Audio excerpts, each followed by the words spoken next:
spend the next few minutes talking about the Beth Goetz news. So this news officially came down today. We're recording this on Thursday, January 18th. But Beth Goetz has now officially been named the Iowa athletic director. And I get the sense that you saw this coming for a long time. I think a lot of people did. But how long has this been basically known from the inside that she was going to be the permanent AD? I know that there were other interviews conducted, but how long has this been common knowledge? Well, I think it was from the moment she took over as deputy AD when she was hired in September of 22. This was sort of like, you knew Gary was probably going to retire sooner rather than later. And she has proven to be a really solid fit. I don't know of any coaches that have spoken out against her, even publicly or privately, for sure. I haven't heard anything but glowing remarks about the way she's conducted herself, the way she has handled the business. You know, I'm sure there were some ruffled feathers with Kirk, having her do what she had to do, but I still contend that was something that she was, the president of the university, Barbara Wilson, probably encouraged that to happen.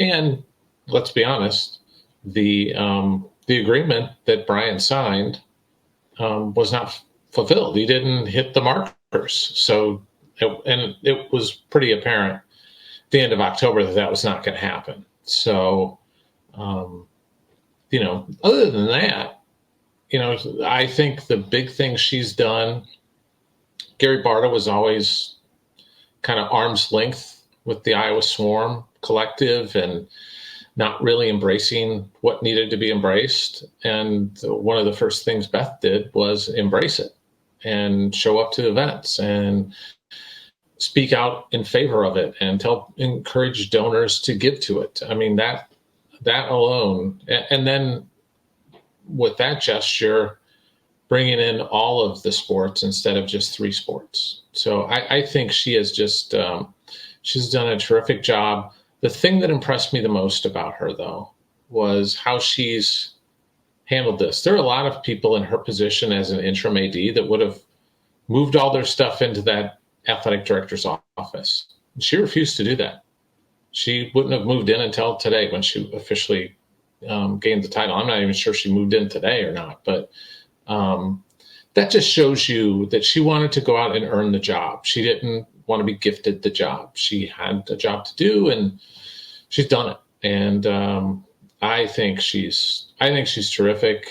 I've gotten to know her. Her seat for basketball was right in front of me, so we would chit chat a lot last year, and just got to know each other a little bit. She's from St. Louis. My wife is from St. Louis. So we would talk about St. Louis things. She's a Cardinal fan. I'm a Cub fan. So we'll have that difference. Despite her being a Cardinal fan, she's, she's a great person. She really is. And the other thing that's impressed me, one last thing, she's getting to events. I mean, she'll get to not just the big things, the football, the basketball, but she's going to gymnastics. She's going to volleyball. She's going to field hockey.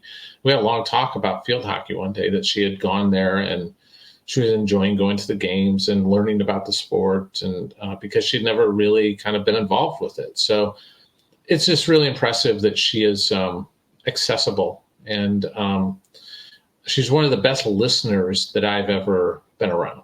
She will listen to you and be kind about it and never gets flustered. So terrific hire for Iowa. What is the impact moving forward, Tom? I mean, all those things we've seen positive fruits from over the last several months of her serving as the interim AD, but is there any clear benefit right now to being able to strip her of that interim tag?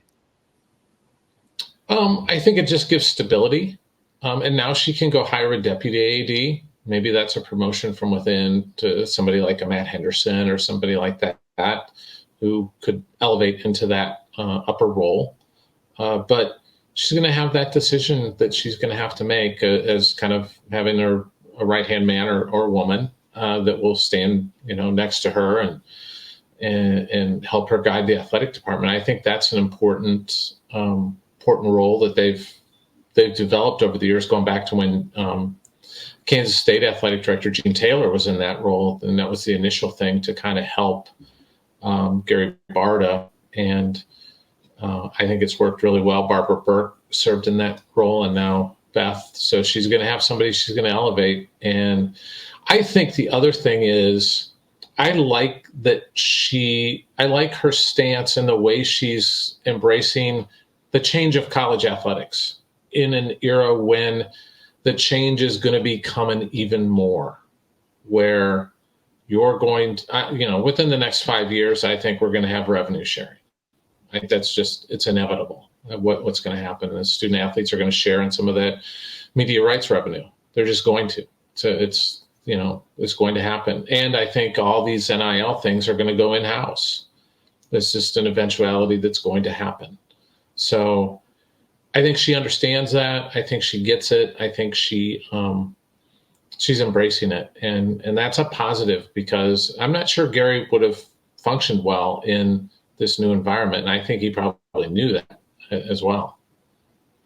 I think it's clear he wasn't functioning well, right? And Yeah. Like you said, it's a constantly evolving thing. And that was my next question. How can she help in this new era? And I think you kind of explained that brilliantly. And as far as the Kirk dynamic, that is another question I wanted to hit on, because there has been this narrative that, it's kind of awkward between Beth and Kirk. But at the same time, what you said earlier has been, I think, pretty widely apparent that this was a decision that went higher than just Beth Goetz, the decision to relieve Brian of his duties, or at least the pressure was really there on someone who's vying for the permanent job. What is she going to do? Rebel against the powers that be above her? I'm not saying that she didn't agree with the decision or did agree, but can you kind of walk us through what you believe to be the dynamic now between Kirk Ferentz and Beth Goetz? I'll share with you a moment that I saw after the Nebraska game. Kirk was walking off behind the podium, and Beth was standing off back to the side, and Kirk walked by, stopped, gave her a hug. And that just told me that if there was any bad blood, it's beyond now. It's not there anymore. I don't think there's any ill will. I really don't. But one of the other interesting things that Beth signed a 5-year contract. I would hope she'll be at Iowa longer than that, but I think it's fair to say there's a good chance that within the next 5 years she's going to hire a football coach. Is Kirk going to coach till he's 75? I don't know. I doubt it, but he might. Fran McCaffrey may retire sooner rather than later. Lisa Bluter.